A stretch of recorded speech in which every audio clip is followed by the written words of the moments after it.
Okay, welcome back to another flight video. This is going to be a little different. This is going to be the typical, I'm going to fly around a circle in a city, or maybe like from point A to point B. I'm going to actually be hopping around different airports.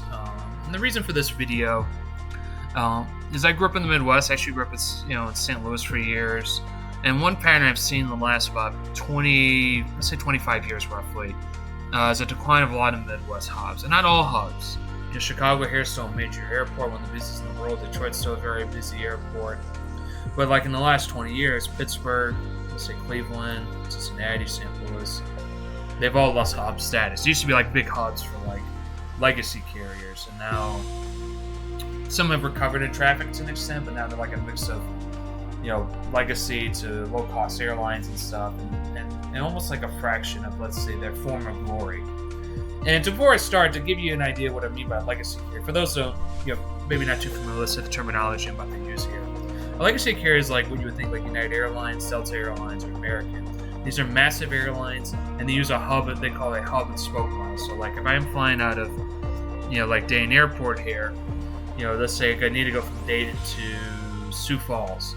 Well, United will put me here, fly me to Chicago, and they connect there to Sioux Falls. And it's kind of like that, kind of concentrate certain hubs around the country. They got other ones like New York here. Like Americans got one in Philadelphia. There's Dulles, which is like a United hub. So it'd be like kind of like fly you in and fly you out basically. And they got long haul flights too. And that's the other thing with legacy carriers. They're more global in nature. Southwest does have a few international flights now, especially like Caribbean, Mexico. But their motto is low cost, doing a lot of focus cities, not in a major hub. It'd be like they have like a lot of flights to St. Louis and Columbus. When you look at it though, it's not massive in terms of like traffic wise compared to like Chicago, for like United Airlines in Chicago, or like American Airlines in Dallas. It's more like focus city to focus city to focus city. So sometimes you can't get a direct route on Southwest, for example, from let's say Dallas to Philadelphia, which used to be in the past. I don't know if it still is, to be honest, but I know that was like a route where they both had focus cities, but that wasn't their model. Their model was to fly to St. Louis, and from St. Louis to Philadelphia with really quick turnarounds and stuff. United more like it'd be like, I'll get into Chicago and have like a 3-hour layover, and then connect another flight, and so this could be like anywhere in the world, depending on the route. Let's say, to Tokyo or London, from Chicago, let's say from St. Louis.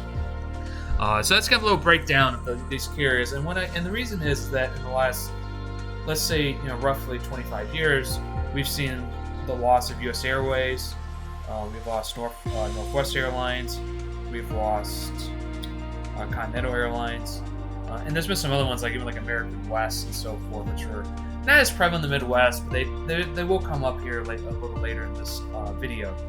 So anyway, what I'm going to do, I'm going to start in Pittsburgh. I'm going to eventually end up in St. Louis. We're going to hop around a few different airports. I'm thinking about Pittsburgh, Cleveland, which is as a mod. I'll link this in the description below from Flight Sim. Then Cincinnati. I'm thinking I'm going to hover over Dayton and not go in there, like load in there. And then I'm going to do end up Lambert, which I bought the airport that's in there because it's originally my home airport, a lot of memories and so forth. So, and TWA, I forgot to mention that. TWA was one of the last, another major carrier that it didn't go under. A lot of these mostly went merging, really post 9/11. You see a big pattern here. There was a lot of consolidation. In a way, there was almost too many airlines in the U.S. to be sustainable long term, especially post 1980s deregulation, because there used to be a lot more subsidiaries and government support for these airlines that kind of went away. So, but anyway, we're gonna go. Actually, sorry, that's not right. We're gonna hover in here. And also, what's nice now, we got all this satellite imagery, so I think it'd be kind of cool to see. But yeah, just to give you a sense, this is the Pittsburgh airport. It wasn't huge by any means, but it's a good sized airport. You got easily, probably. I don't know why they numbered it so high. Like if 20 to 30. This is not 100 plus gates here. So, but let's just park here. But you can see there's a good 50 plus gates, good size airport. So, but anyway, so the history of this airport, at least let's say more modern years. So I'm not going to go back to the 20s and 30s and 40s. We're going to look more like the last 35, 40 years, where we start seeing changes in, a lot of these hubs and so forth. But anyway, so this airport used to be a US Airways hub until the early 2000s. And the sad thing with US Airways, and there's going to be another pattern you're going to start seeing on some of these other airlines, they unfortunately hit some really bad financial issues in the 2000s, more so due to 9/11. 9/11 made a huge drop in passenger demand and traffic, and then you also had increased costs and so forth with fuel costs rising, with high oil prices in the mid late 2000s. So we're gonna do showcase cam, just kind of hover on this one. This one, probably won't be the longest. But anyway, so this was the US Airway hub, and unfortunately, they kind of started expanding in the 90s. And what's really sad, so this airport's actually, the airport itself is quote old, but they redid a lot of this in the early 90s, and they got some really great reviews. It was considered like a base model for the airport of the future. What an airport should look like. How, kind of like a basic model of modernizing airports. So you think about airports today, it's in the 80s, outside the security element. Ignore that element first. It's changed a lot, offering more restaurants, making it more efficient for check-in, more efficient getting your bags to and from the plane, with the systems that you won't really publicly see, but basically underneath here that, transport the bags from your gate to the main check-in terminals and so forth, where you can pick your baggage claim. So it's unfortunate. They did this big investment in the early 90s. US Air, responded, expanding there. And then basically in the early 2000s, after 9/11 attacks, which led to a lot of financial issues, they ended up shutting down the hub in 2004. And to give you perspective, in 2000, probably let's say the last peak year, this is going to be another pattern. Really, 2000 is like the last peak year for a lot of these Midwest hubs that have been kind of really struggling the last 25 years. They had about 20 million passengers here. And now, in 2019, I'm ignoring 2020, that's been a very off year for everything. They only had about 10 million. They lost half of their traffic.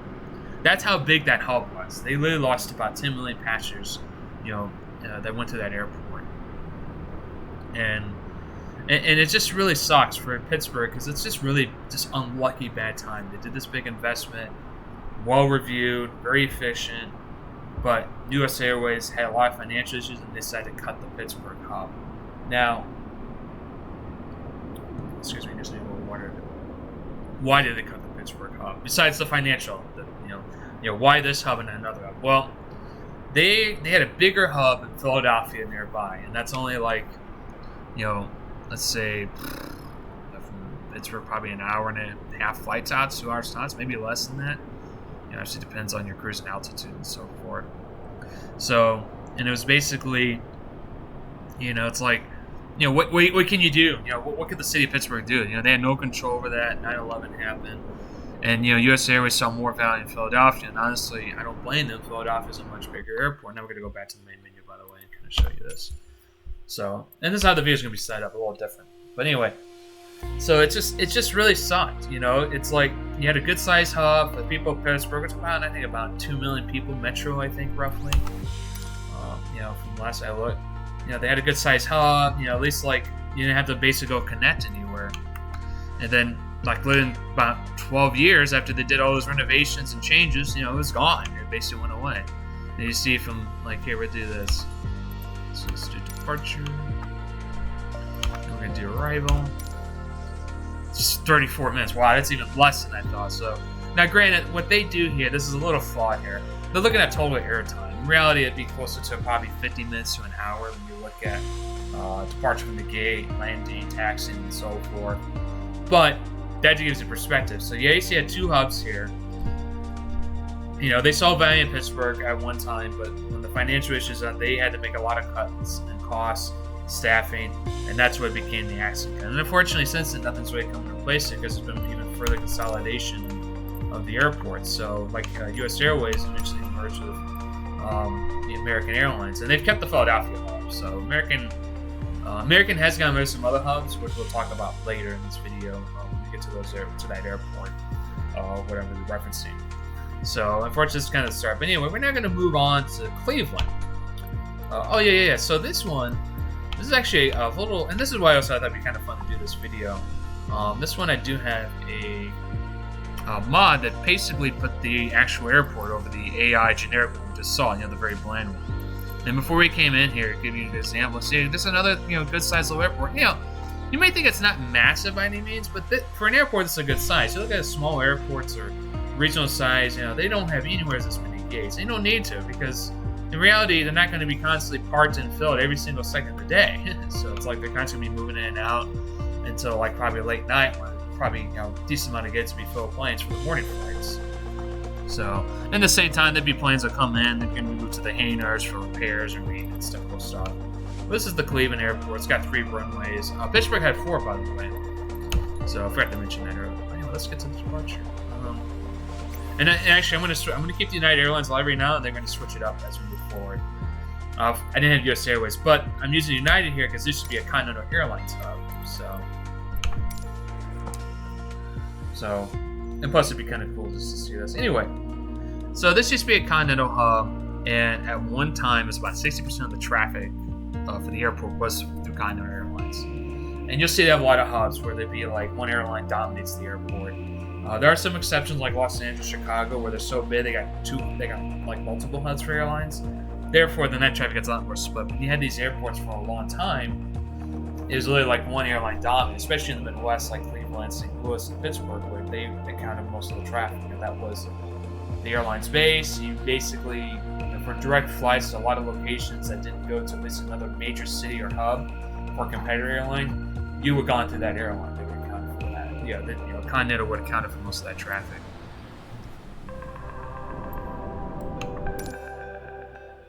So, oh yeah, this already looks better. Oh, by the way, before we hop in there, oh, that looks so cool. This actually was the United livery shortly after they merged with Continental. They kept the color scheme for a long time. They merged the globe logo from Continental. They've kept that, which I actually really like. And instead of the Continental letters, they wrote United. So they really kind of... It's interesting. Of all the mergers, this one was probably the most, I would say... Wow, that looks dangerous, that tail being right there. Look at that. Sorry. Of all the mergers, I have a thought there. Of all the mergers, this one was probably the most, I would say, integrating both airlines together. Like when Delta merged with Northwest, they didn't bring any Northwest colors, no logos, nothing. It was just same Delta logo. American Airlines, everything they bought out, all merged under American. They didn't have no US Air colors, no US Air logos, no TWA logos, and so forth. Outside maybe like a novelty plane, which I actually will have one later on in this video, which should work. Anyway, but this is Cleveland Airport, and this is actually a mod. This is a user created mod, and they did a great job. And just look at the details here. You got look at that. They put the letters above that. You see that in major airports. Sometimes I have like a little sign here too. It shows the glass. Very good detail. I doubt there's anything in here. A little bit. Oh, look at this. Oh, look at that. Oh, it's so cool. I mean, don't get me wrong, I know it's like not high res or tech, but it's like, that is really, really cool. And look at it, they're using United, which makes sense. Because, for a while it was a brief United hub again when they merged with Continental before they de-hub it. Alright, you guys gotta admit, this is really cool. And I don't know how... Wow, look at that. Just look how detailed that is. I mean, who would have thought of that?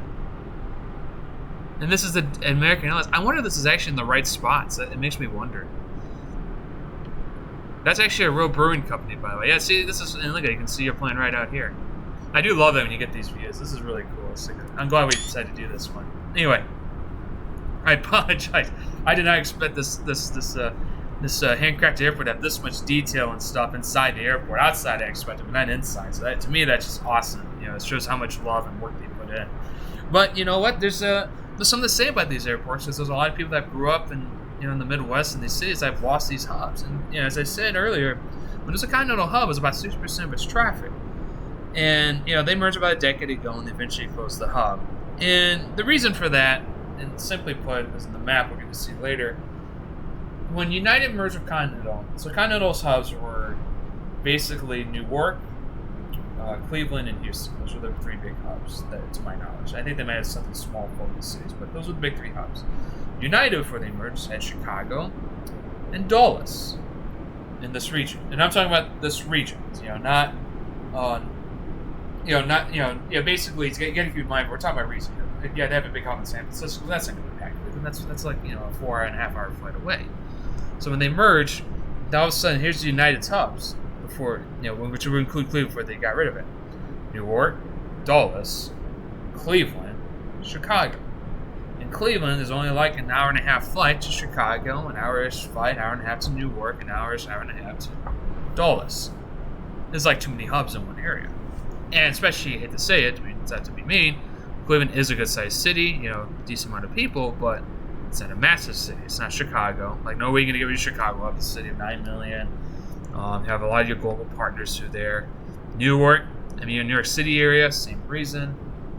And they control the Newark airport. And then with Dulles, it's like, well, that's Washington, D.C. That's a bigger, that metro area is about twice the size of Cleveland now. At the same time, it's always getting a lot of global traffic as well. So, that's actually a real store, by the way. This entertainment store where it's like really expensive, usually closed for some reason. Same with Hudson News. Sorry. So unfortunately, this is just another situation. It's just kind of a bad spot. It's just unfortunate because the country's changed a lot. People have moved around, and you just don't need thanks to consolidation. You don't need all these airports like you used to. Oh, sorry. These big airports as you used to, because now there's not as many airlines, and it's just overkill for them to have hubs so close to each other. Outside of reason, there's some reasons why there are some hubs closer than others, which I can explain a little bit later, if necessary. But the point is, this is just another example of like a Midwest hub that just got hit pretty hard. But what's weird though, and this is only something I've seen United done mostly, not as much in American or Delta from my experience, and just doing some really basic, quick research. This is not a hub, and it's not officially a focus city. And what a focus city is, before I go and explain what I mean, it's not a hub, but there'd be airports where there'd be like, it's like I mentioned Southwest. They do a lot of direct flights from airport to airport, but not like in a hub spoke where they're going to this airport to bring people back to the main airport to hop on another place. More like looking at the routes that are very popular to say we need a route there. Like St. Louis to Las Vegas on Southwest. Las Vegas got quite a few routes in Southwest other cities too, but it's more so there's a demand for that isn't really being serviced by anyone else for that airport. So it's more like, let's have that route. Or let's say, Southwest St. Louis to Philadelphia. There's not other airlines, American Airlines. Okay, well, there's enough demand, we can have a direct route. Now, I did mention there'll be people from like Dallas, Love that would go through there and need to connect, but in general, that's not their model. Their model is really just trying to find the best city routes where there's going to be demand enough to fill planes either a couple times a day or whatever from point A to point B. While the hub-spoke system's like bring everyone to point A and then spread them back to let's say from point B to point A, then to point C, depending on the route. Obviously, LA, Chicago is going to be busy enough that probably like it's going to get out of both cities. Just as an example. But what they've done, what United's been doing in Cleveland, and they're doing some other airports around the country, is they're offering a lot. They're not a focus city, but they have a decent amount of direct routes out of here. So, for example, United flies to Fort Myers out of Cleveland. They fly to Portland, Maine. They fly to seasonally, but it's coming up again, Las Vegas and Phoenix for the winter. So they basically, for Cleveland people, you can actually avoid going to Chicago or Newark, or let's say Denver, going that far out west to connect, and have a direct route. Now, not a lot of routes. I say, when I looked at it, there's probably, I don't know, outside the hubs, maybe additional 10 to 20 tops. While like a hub like Chicago have like, 70, more, if I start counting every city and global, area.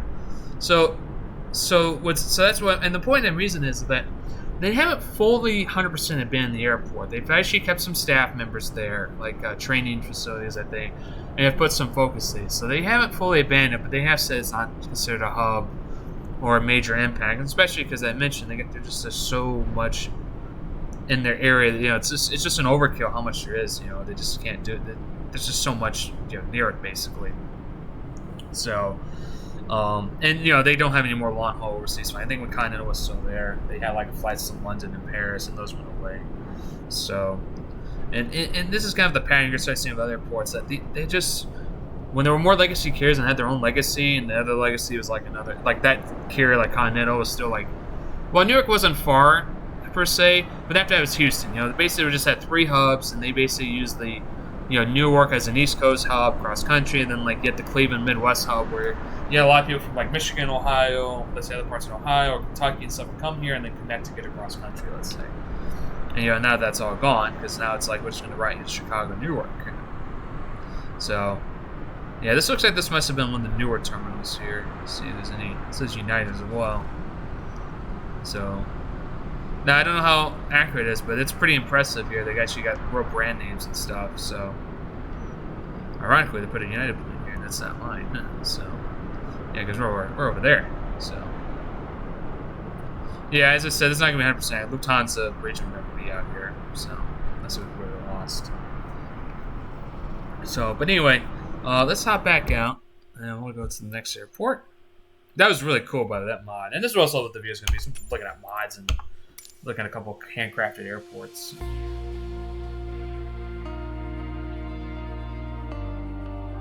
Oh, but a weird way. Look at their traffic numbers nowadays at Cleveland. I forgot to mention this before we hop again. It has dropped from its peak, but not as bad. It's kind of recovered a bit. You know, not as we added some of those routes I mentioned, those weird one-off routes like Fort Myers or Vegas and stuff. And then Southwest and Legionnaire has expanded. I think it's a Legionnaire, so maybe it's Spirit. One of the other low costs expanded, but to kind of recover that traffic. But there's a difference in quality and service as well with some of those low-cost carriers like Spirit. So it's kind of, I say it's definitely not the pinkest anymore, but they're probably one of the better airports. It's kind of not fully lost as much as these other ones, especially the next two. Well, actually, next three, but one's gonna be kind of small, so that'd be kind of cool to look at. Alright, probably wondering what just happened in this video. Simply put, the game crashed earlier on me. And unfortunately, there's some time. So I basically am recording two parts and merging them together in the editing process. So there's gonna be a weird, I apologize for the weird little skip of what just kind of how it's gonna look. Basically when it's all said and done. I'm actually, as you see, I'm recording this, so then it'll be split together. But anyway, so I was actually going to go over Dayton Airport briefly, but not too long. And this is going to be a little bit of an odd one, and the reason I say that is Dayton is not as big as some of the other cities we visited, but it's still about 1 million people, and you kind of look at here in this little corridor of, let's say southwestern Central Ohio. You basically have 3 major cities, all kind of relatively close, and maybe argue Dayton's a major city or not, but there's about 1 million people. Cincinnati was about another 2.5 million, and then Columbus another probably 1.5, 2 million people. Real quick, you have the Columbus Airport here. That's actually a good-sized airport. I've been through there recently. It's about 8 million flyers a year, but I don't think there's been really a major hub, but there's quite a few Southwest flights going out, and you see a lot of United, American, Delta will go through there to their hubs as well. But I didn't want to go over Dayton because I thought it was so I flew there a couple weeks ago. And I got an interesting story which I go, but I want to go over the history first for my own personal story. Now, this is the airport. It's not. Oh, sorry. That was a little fast. There we go. Sorry about that. Not a huge airport, but surprisingly much bigger than I thought it would be, considering the size of the airport. Or considering the amount of flights, I should say, not the size. Because the flights, I flew United from Chicago. I think they do about 3 to 4 a day from Chicago. And then probably another 2 to 3 from, let's say, Dulles and maybe Newark, and that's about it, I think. Same with the other ones. I think American had the most flights from the looks of it. But when I pulled in, as you kind of see, we're going to zoom in here. There's a decent amount of gates here. Not a lot, but you think about and this is a little off. These are actually still used here, so you didn't have a dot here. But it's 1, 2, 3, 4, 5, 6, 7, 8. You have about 20, 30 gates in this airport, roughly. And pretty impressive considering there's only about 800,000 passengers that go through there a year. Now, what's happened over the years, and this is why, this is a little bit of history, and kind of also back in the thing.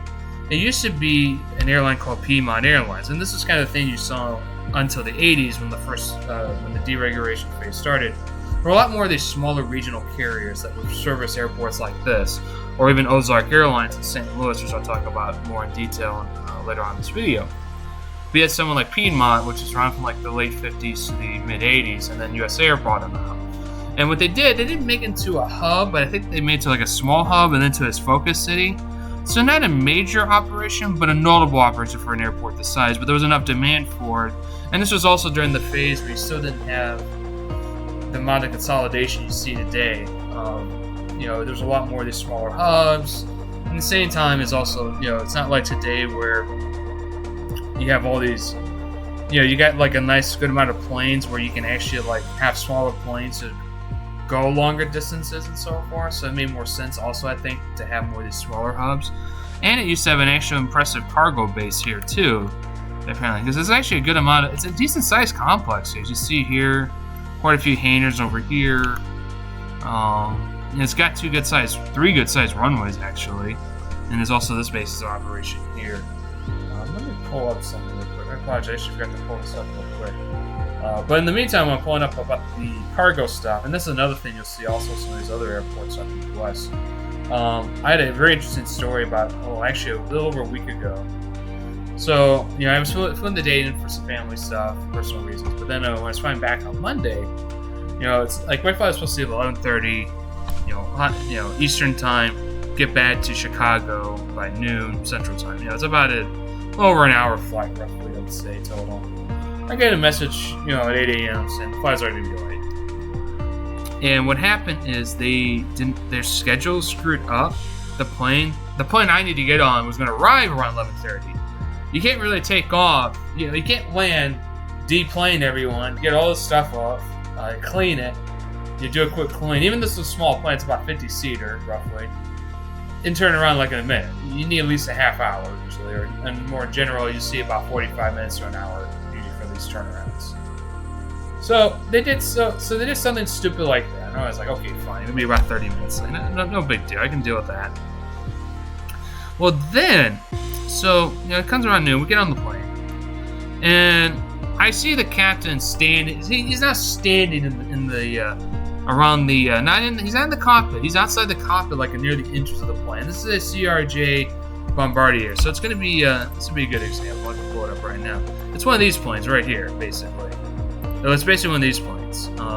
And the door's here, and it's like you come in, it's like that. It's about 50-seater. He's standing there. He starts talking about he was going outside doing a safety check, and he saw some loose wiring or something. Now, this is the third flight of the day for this plane, so apparently something happened on the flight from Chicago to here. Or they completely missed it for the last, 2 flights, for God's sakes. Which is not comforting by any means. So he sees that, and he goes, we're going to need to plane, and, it's going to get a maintenance crew down here. But we don't know what the time will be. And this is where the kick in the nuts is. So these regional flights are actually operated by a partner called, Air Wisconsin, These are regional airlines that partner with, a major legacy and brand them under the legacy on. So it's called United Express. The flight would be United Express, operated by Air Wisconsin. Well, Air Wisconsin has a hangar. This is actually one of the few airports left. They actually kept a maintenance crew and supplies when they do maintenance stuff. They have their own hangars out here. And then, so it's like, well, this shouldn't take long. In theory. That's what you think it would be. So no. So what happens? I'm looking at the plane's turned off. The engines are not moving, and then you see the baggage people are taking the baggage off, and sure enough, they announce my plane cancellation. And now I'm in SOL. I'm really screwed because all the flights to Chicago were fully booked the rest of the day. So I'm in a line, about 20 people. It was like 2 lines, just 2 check-in gates, 2 little counters in this little area of the Dayton airport. It's in this little corner right here. I'm supposed to board here, and there's another United one here and here. A couple agents here, basically. So anyway, I get up there after about an hour of line. Everyone trying to get booked. Some are going to Baltimore. Some trying to get to Baltimore. We're not going to go to Dulles or something like that. I just need to get to Chicago. Well, they call it American, which operates out of this section of the airport. Well, they aren't taking anyone with. There's so few seats left, then we're not going to take anyone. So what he ended up doing, he booked me at a flight on Columbus Airport. Not Dayton, out of Columbus. So they got me a taxi out here and drove me an hour, and this is why we're using this map, all the way to Columbus, John Glenn Columbus International Airport. It was about a $240 ride they covered, and then they got me on a 5 or 6 p.m. flight. I'm about 6 hours already behind, so then it'd been 7.5 hours late to get back home, basically. At least the flight to Columbus is a lot smoother. The airport's a lot bigger and better. And you can just tell it already looks like a more active airport, some bigger planes and so forth. I think my United plane was at this gate right here, actually. So you guys see they got a big rental car center. But anyway, that was kind of my story. And the last thing to touch about Dayton before we kind of get down to Cincinnati and do another look around So it used to be. Here we go. It used to be one of the busiest air freight facilities in the Midwest for Emery World and the CF Company. And it got acquired by UPS by the end of 2004. In 2006, they closed this big, basically their cargo hub, and moved it to Louisville International Airport. Now, what I did find here, here's a good example. In 2004, actually 2005, they had carried about 370,000 tons of cargo. Last year it was about 7,200 tons of cargo. So, well, that's not sorry, and about 8,100 in 2019 in tons of cargo. So it just shows you just how these acquisitions have just really have squeezed a lot of these airports, especially these more Midwestern or even somewhat smaller airports. I mean, this one is more of an extreme smaller airport that had at least a couple things going, and now it doesn't have much going for it. And it's kind of a shame because Dayton actually has a history of aviation. It's got a huge Air Force base in the area. The Wright brothers, I believe, were born in this area. So, yeah, kind of sad. I mean, we're going to get down here to the Kentucky airport, which is also called Cincinnati for some reason. So this is, let it load here.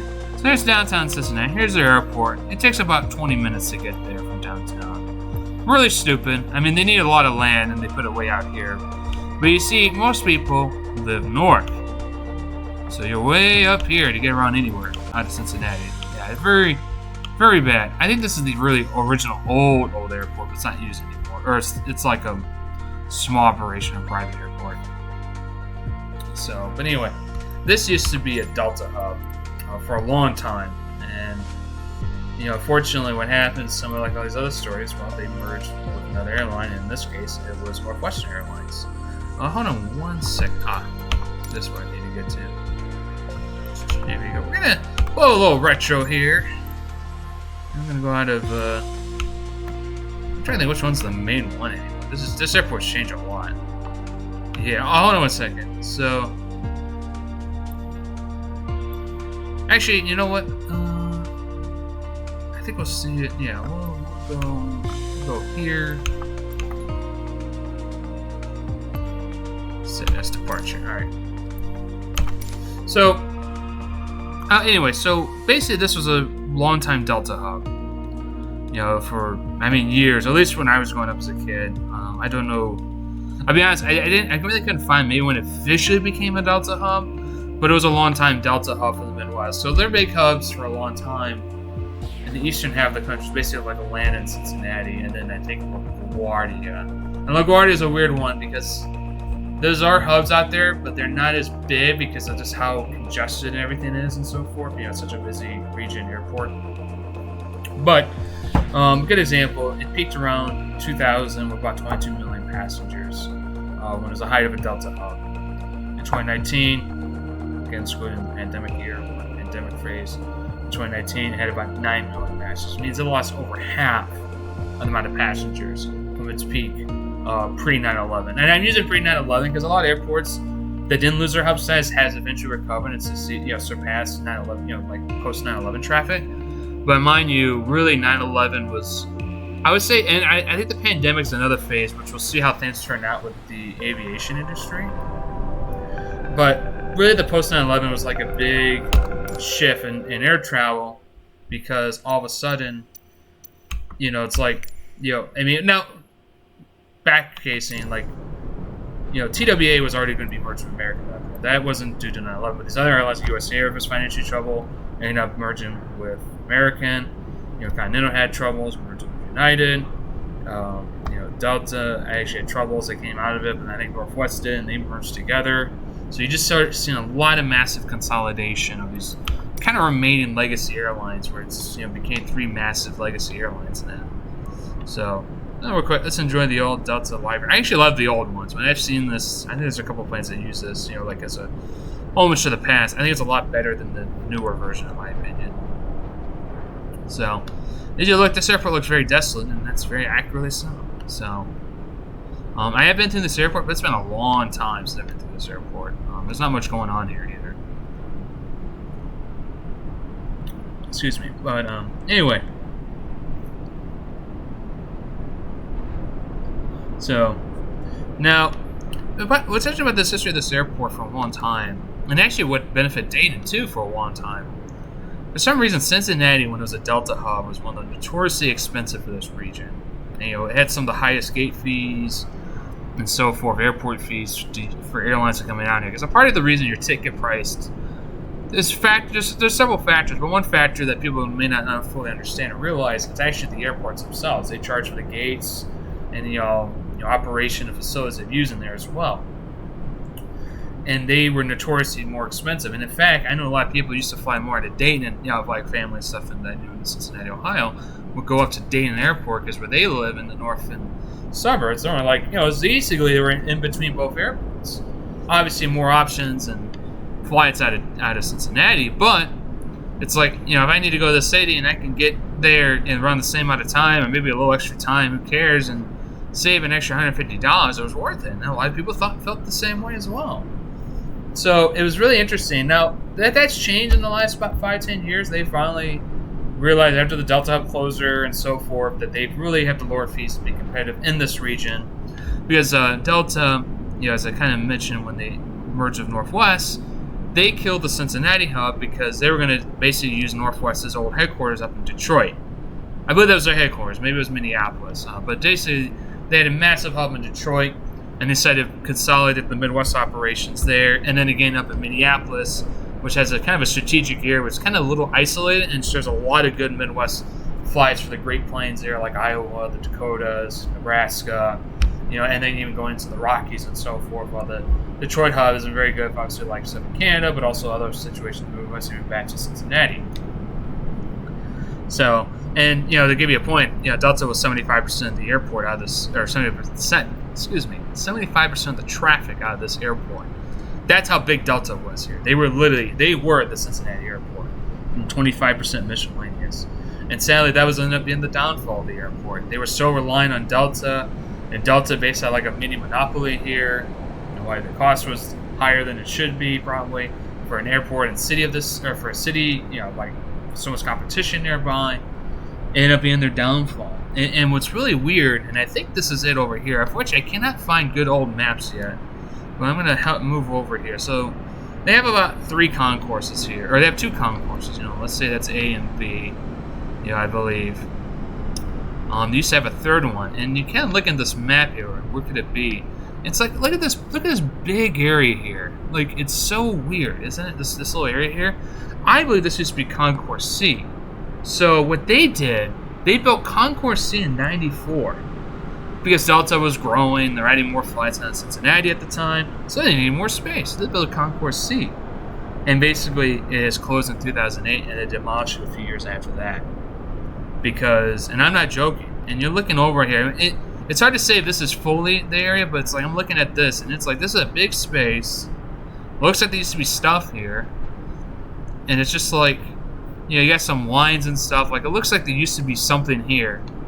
Like, see, it's kind of like gated here. It looks like there's like a path here. Like, this is way too big to be coincidentally just parking. No, they used to have a separate concourse here. And they closed Terminal 1, which I don't know which one that is. It could be, I try to find a map. I was really having issues with this, to be honest. So, but they even closed Terminal 1, after Delta left. Because there was like no traffic. They lost, when Delta was 75% of the traffic, there was not much, left. Now, I think over time, some airlines have re-added some flights, or Southwest, or maybe like, some low-cost carrier may have gone through here. And ironically, there's a Delta flight right over there going to Atlanta, their major headquarters.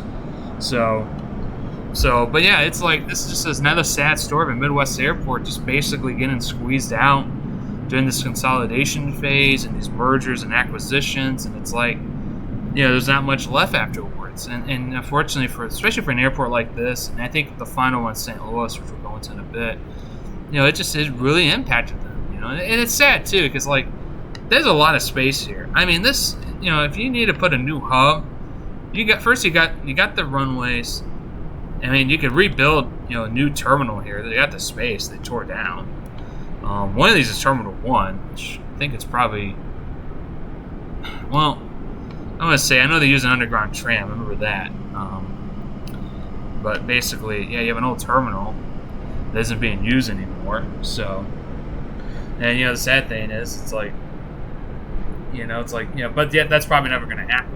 I made some theories. Maybe there might be a new airline that could merge into that sphere, but it's going to be tough, and especially here because, like, you know, Detroit's only like an hour-ish away, hour and a half tops.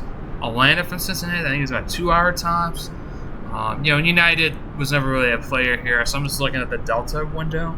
There's really no, like, you know, and then you have Minneapolis, like, over 2 hours, so it's like they're squeezed in too much. And same with the other airlines. You know, American, obviously got Dallas, Fort Worth, which is probably about 2.5 hours. And then you got Philadelphia, that's probably 2 hours tops.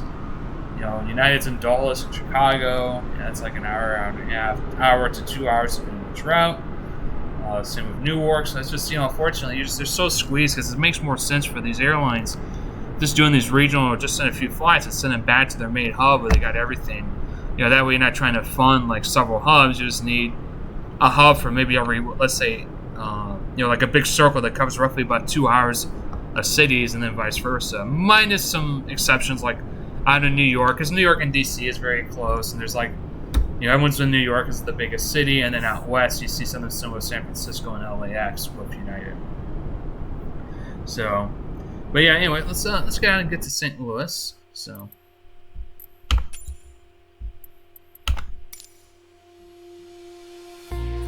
actually,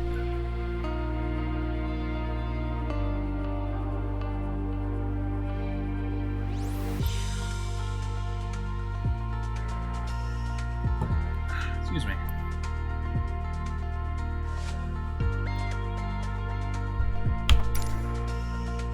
Alright.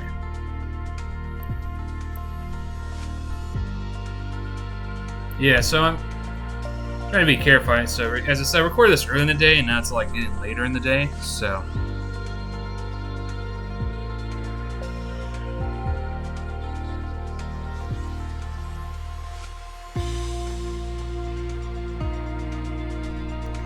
Actually, I'm trying to look this up real quick. I don't know if Terminal 1 is still there anymore. No, that wouldn't have to be Terminal 1. Yeah, but they're doing a lot of work out there. They're trying to really redo almost the whole airport into something that's more sustainable than the current setup, unfortunately. But anyway, so we're going to do my fun. This one I'm going to probably speak a little more than the other ones.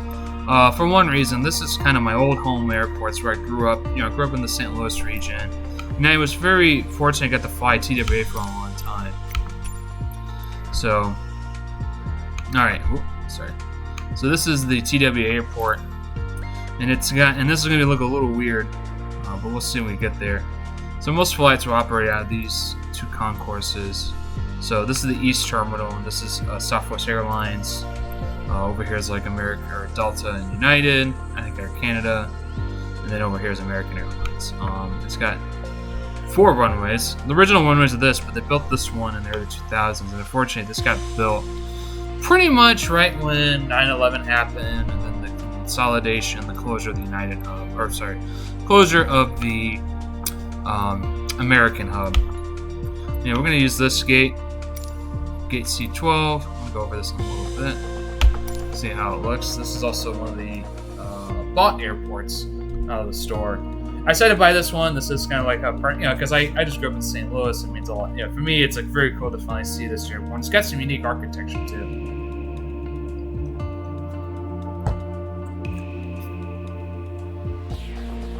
Actually, I didn't like that earlier, so I'm going to pull that up.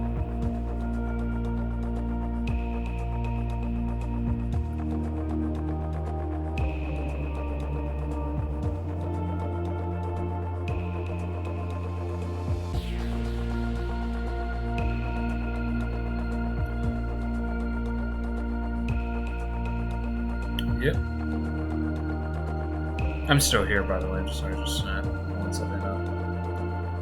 That's it. All right. Yeah. I remember this now. So there's actually gonna be a very cool fact here about the Lambert Airport. So once we get there, this one's taking a little longer, so hopefully it's okay. I know. Actually, this is a new airport, so maybe it's just taking a while to load it in. So, well, actually, you know, before I go on the architectural factors, so a little history of this. Let's talk about TWA. So, TWA, Trans World Airlines, was one of the old legacy carriers that, fortunately, had a lot of financial issues in the 90s. Got raided by Car Icon, and it kind of led to being basically bought and merging with American Airlines. But in the lead up when they were in St. Louis, and actually starting in the early 80s, so originally they were headquartered, they're headquartered in New York, but originally their hub was going to be in Kansas City. And the 70s were planning to do a major expansion of that hub in Kansas City. That said, for some reason it fell through, and I'm not entirely sure why it fell through, but it did. So it fell through, but in the process they actually ended up buying Ozark Airline, which was a small regional airline, had about 50 planes when I did a little research, and that was based out of Lambert International Airport, St. Louis, Missouri. They bought that out and decided to merge basically moved the Kansas City hub to St. Louis. So they decided to make St. Louis their primary major hub, especially for domestic flights in the U.S.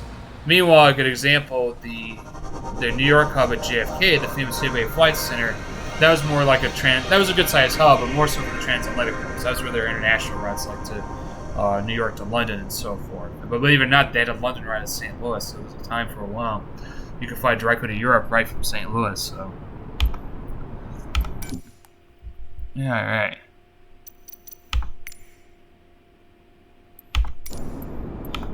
Turn that goofy thing off. Oh, it's beautiful right now. We're timing this. Look at that. So, let's take a little. Oh, whoops. I was just trying to get rid of that stupid thing turned on. Alright. So, very cool. Anyway, so this is kind of the old TWA library they had about in the 80s to the early mid-90s. There is actually a cool one they did in the mid-late 90s before the end, but I couldn't get it to work, and I know some of these libraries haven't been updated or work properly yet with the latest updates, so I think that's why. But anyway, American actually created a library kind of honoring TWA, and I have to admit, this is really cool they did this. I give them credit for this library. So it's basically the TWA library minus the American logos here instead of TWA again, but they put all that there. So, man, this is the one downside of the new update. It's putting all this crap on the screen that I haven't figured out to turn it off yet. But anyway. But the same with TWA, so it was a major operation here. At its peak in 2000, had about 30 million passengers went through here a year, and in 2019, I think it was about 15 million. So you can just see, that's again similar to Cincinnati, lost half of its passengers. Now, still a bigger operation than Cincinnati is, that's for sure today. And that's more so due to Southwest Airlines. But there's quite a few flights from United American to the Chicago, to let's say to Chicago or Dallas. And I know United had some extra flights to Newark. So they do see St. Louis as a so decent destination that flights from their hubs to come down here. But nothing where they want to be a focus city just yet. So, but the sad thing is but what's interesting though, American didn't have plans to really close this hub at first when they merged with TWA. They were actually going to use it as an overflow hub. So at the time in 2000, when this all started, 2001 before 9/11, they saw basically like Chicago here was packed. And I remember reading, and it was really hard to find this information because this is 20 years ago. There used to be more limitations on the amount of flights you could take off and land at Chicago O'Hare International Airport. Now I think they've loosened that. They've got more, let's say, more departures and arrivals at all times of the day. But because of that, American was kind of squeezed out. They were they couldn't get any more through there. Their Dallas hub was very packed to begin with, and they looked at St. Louis as being like a nice overflow hub where they could, especially for a lot of these regional flights and so forth. They could still keep maybe all the international stuff like to China or Europe out of Chicago and Dallas. But maybe we can do a lot more like overflow or focus city, like an overflow, and do a lot of Midwest or domestic flights to St. Louis, kind of what TWA did for the most part, which is what they kind of did at first anyway. But after 9/11, with traffic basically plummeting, air passenger traffic, well, then they didn't need the hub anymore. The amount of demand would fall. They were not squeezed as much anymore, of course, and then there were more changes here over time.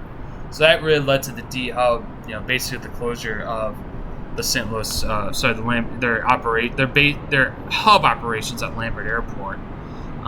So it's kind of a sad story too. So, but anyway, so it's sad because also TWA had a long history. They had Hughes was involved. You could watch the Aviator. It was about his airline against Pan Am. It was one of the first global airlines out of the U.S. Just so much history's been lost. And believe it or not, there's a fandom for TWA, like in the at JFK, the old East terminal, the old JFK TWA terminal. You know, JetBlue occupies it now. But what they did, they built around the old terminal and kept the old building there. And the old building's now been turned into a TWA themed hotel. It's like a 60s themed hotel. It looks really cool. The reviews are really good. There's apparently like a little TWA museum in Kansas City now, which kind of honors like the history of the airline. They got like an old MD-80 or like a plane from the 80s there. You can go on and see it. So there's like there's a lot of not history, but there's like a lot of fandom with that. And I think the main reason is, especially someone that flew TWA. Let me be fair. Like, I've been on some really good flights at United and other airlines with good staff, but TWA was notorious for having a very good staff, very friendly, and you know they had people that just loved the airline. They were trying to do everything they can to save the airline, and unfortunately, there's just you know, I think some people took pay cuts. We're not going to take pay increase. They want to save the airline. They just loved it that much, how much it meant to the city of St. Louis, these people, and then the people that worked in New York.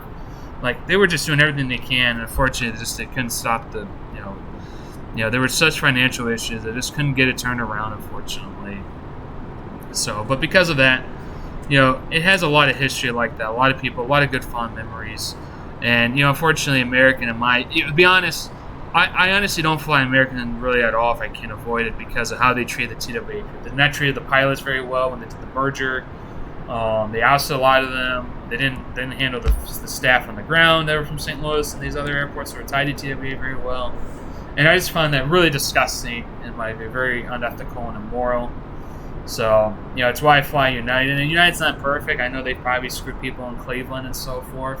But one thing I have said, like, this is an example in the last year. You see Southwest have had issues. You've seen American have issues. Delta's had staffing issues. You know what the one airline you haven't seen these issues on? One of the bigger airlines is United.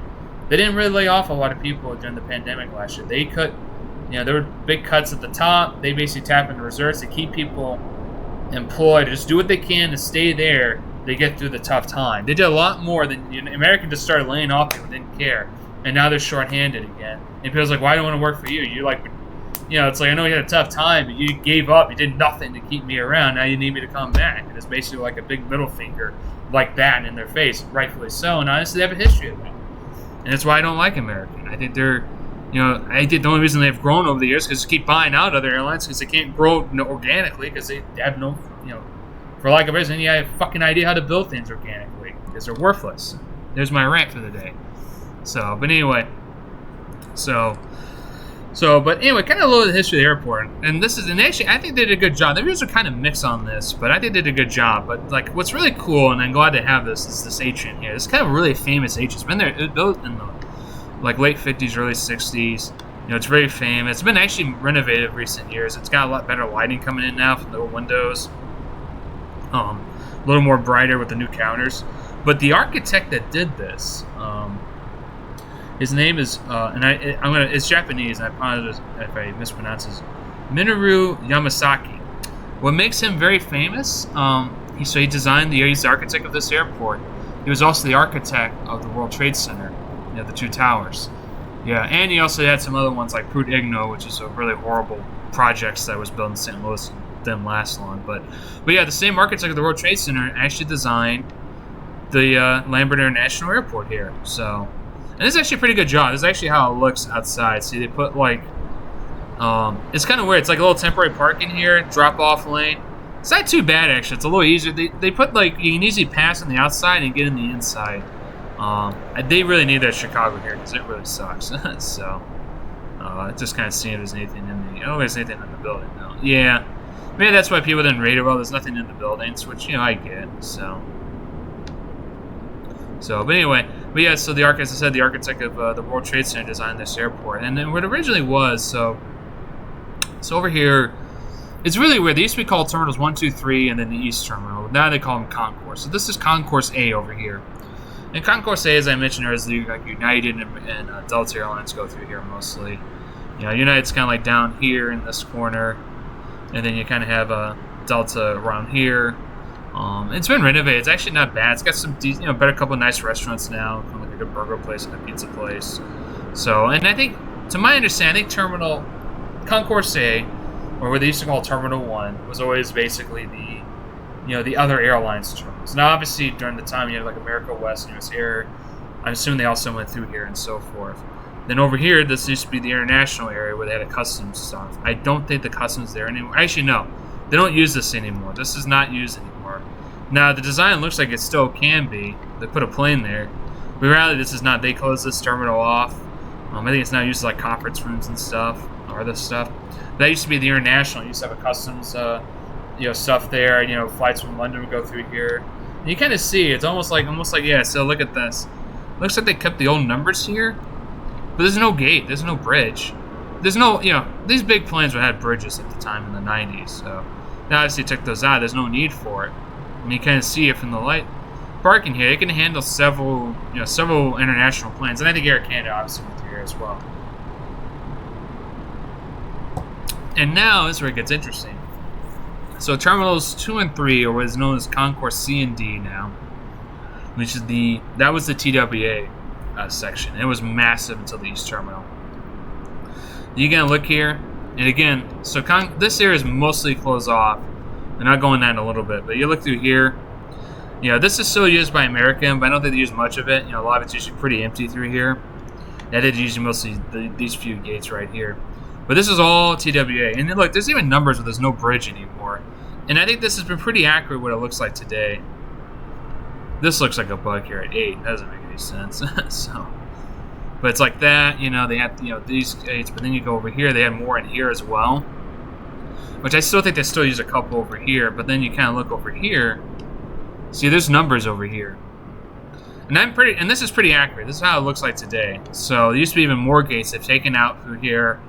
They kept the numbers, or the numbers are still shown here, but they're not used anymore. Like, these were all filled once on a TWA plane, so it's crazy.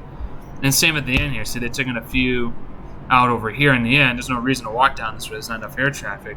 But this used to be all TWA flights. And then, also over here, and this is actually a really horrible design, to be honest. So it's a very thin corridor. Not much could fit into it in terms of restaurants or shops. And at the same time, it's really long between. You had these big gaps here, so they put a lot of these, those movable walkways and these gaps trying to get around. Yeah, and you kind of see the same issue here. They took these out. This is all closed off. I've seen videos and pictures of people that can actually go in there. It's like going back in time. It's like a time capsule in this hallway. They leave the music on for some reason. It makes it really creepy. But it's like, you go through there, and all the carpet and the signs and stuff are later from the early 90s. Or sorry, late 90s, early 2000s. So it's like 20 years, in the past when they did because their last renovation until more recent years was like in the 80s, early 90s. So basically, it's like a time capsule. But that said, what's happened in the last few years? Excuse me, here's some water. Is Southwest has expanded their focus city here in St. Louis, and they've actually reclaimed a few gates now in the D terminal. Like, this was all closed off until about here, maybe here actually. They've actually come in here again, so they've actually reopened and recreated these gates down here for Southwest Airlines, and this is the East terminal. The East terminal is a lot newer. This was built, oh man, and it's say in the 90s. I want to say it's pretty new. So, but they built the East Terminal. It was also going to be for Southwest and stuff. So it was in good shape. It's a really nice terminal in terms of like the architecture and stuff. But it was kind of empty for a while in terms of like food and options. But I think they've expanded that more recently. It's a lot better. But this is the Southwest here. So Southwest goes through here. And they also got a little monorail train, which you might see right there. So this is the monorail train. Goes to both terminals, and that goes into the city. That's the public transportation network here at Lambert Airport. So you kind of see here, nice big parking garage, and they got like a similar setup with a drop-off zone. So I doubt there's anything in here, but we'll take a look. Yeah, entry 1, 2. Yeah, see. Yeah, there's more by getting the outside, right? Which is okay. It doesn't bother me as much. When they do stuff inside, I just call this a cool bonus. So yeah, but that's a Lambert. You can just sell. This is a big airport. Fortunately for only about 14, 15 million passengers nowadays. Well, pre-pandemic. I mean, after the pandemic, we might see something, but it's hard to say. So, but yeah, so that's kind of a little kind of like my old home airport, and I really miss seeing the TWA-8s. I mean, this was just all filled with TWA planes. I mean, there's some cool videos. Like there's a video called Just Plane St. Louis Airport in the '90s, and it's just all the TWA planes you saw, and just all the traffic. I mean, it was such a busy airport. But similar like Cincinnati, unfortunately, it relied on that airline so much, and unfortunately, due to the same story time and again, merger and acquisitions, and it just kind of the end of that. Basically, then they led to a slow death of the airport, especially because it wasn't like they dehubbed it instantly. It took time. Like they were still, when I was a kid when I was in middle school and high school, there's still quite a few American flights direct to a non-hub out of, like I flew, to Atlanta and stuff on American as a kid, out of St. Louis, and then it's like over time it was all gone. It's like basically it's just like a slow death spiral that I think I want to say they dehubbed it in 06, 07, I think was the official, the official ending of the hub status. Let's see if I can.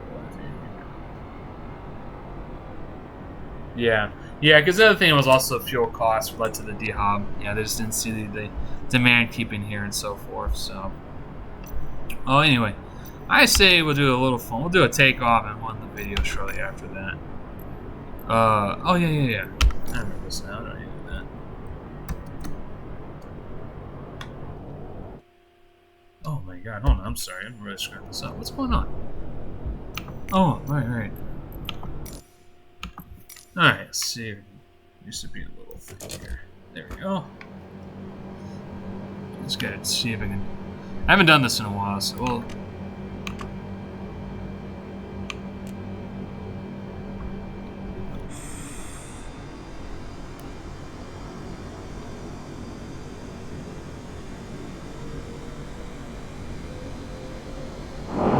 Ground SAS 275 requesting pushback.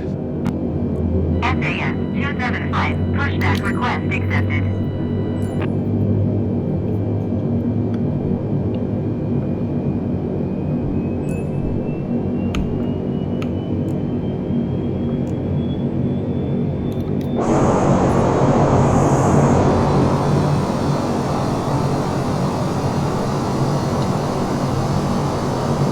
Alright. The one issue I've had, sometimes I don't turn the engines on properly.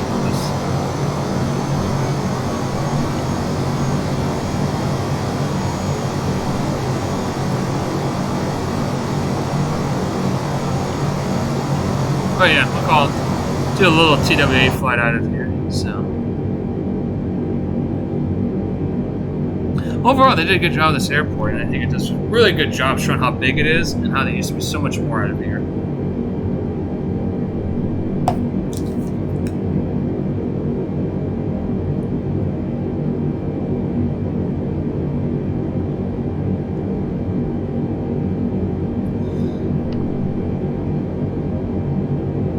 SAS 275 requesting the end of pushback. SAS 275 request to end pushback received. I left the auto. Ground voices SAS on. 275 ready to taxi departing straight out with Charlie. SAS 275 taxi to end offshore runway 12 right using taxiway Charlie November Delta cross runway 6 Delta Charlie. Contact tower on 132.4751 ready. Taxiing hold short runway 12 right using taxiway Charlie November Delta cross runway 6 Delta Charlie SAS 275.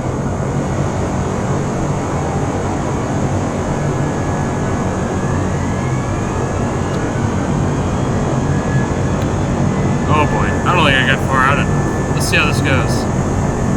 Oh yeah, I think there we go.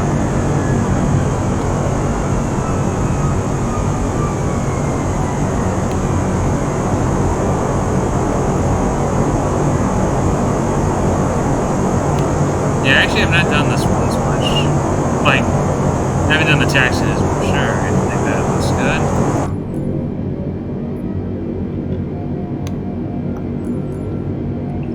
Let's see, let's set this up to low 40s. The good news, I think the plane's turned off properly. So.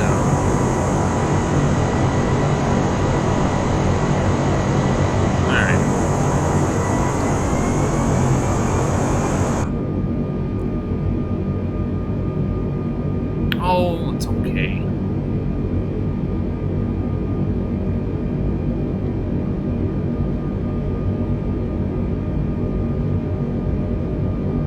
Okay, maybe not. Oh yeah. Yeah, it looks like they added its own paint job out here too. It's a little different from what it used to be in the default version. Oh, so I meant the asphalt, like the paint of the asphalt and the look of it.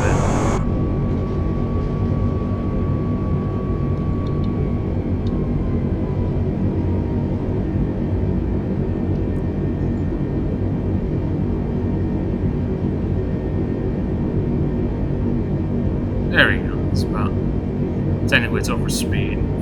They want, but this is okay. Oh, thank God, they had to put him in the outer one. That one really sucks.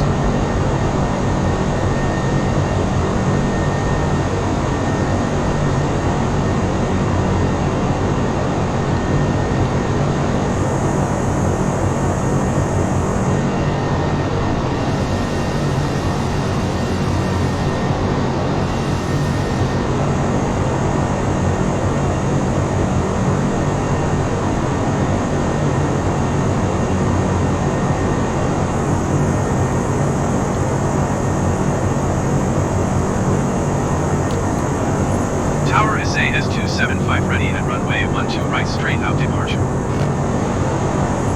SAS-275 altimeter 29.9 wind 202 at 15. Straight out departure approved.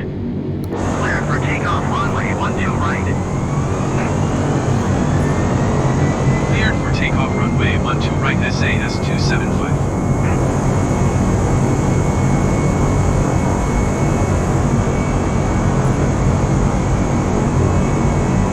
Why my tail thing's going like that, but we'll get it fixed. Anyway, let's do it outside. Let's hear the engines.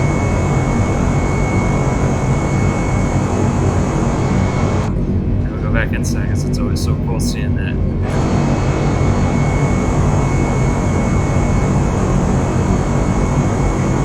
I usually wait till about 160, 70, like it's in that green area.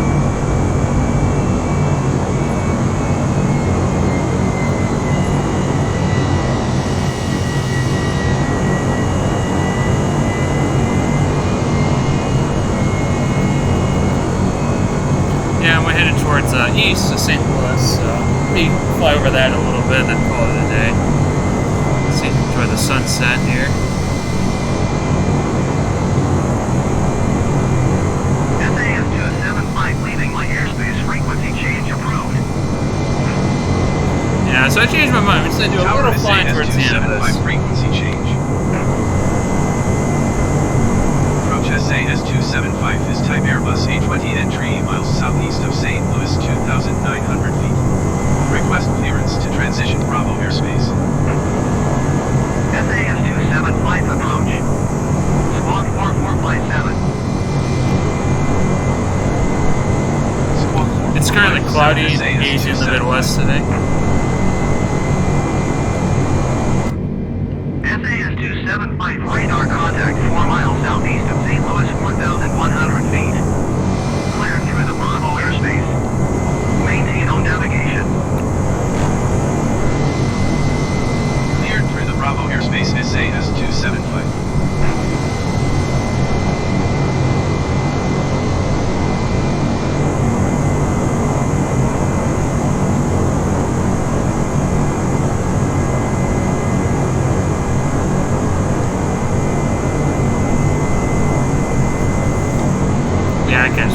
Get over downtown real quick. Frontier 587, you are 800 feet above your assigned altitude. Descend and maintain 5,000 feet, altimeter 29.95. That's crazy. Why? Why did you want to be at 5,000 feet?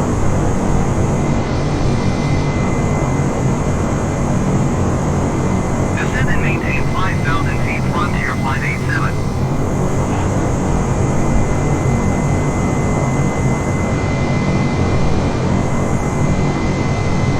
I love the old TWA look. I think it looks awesome.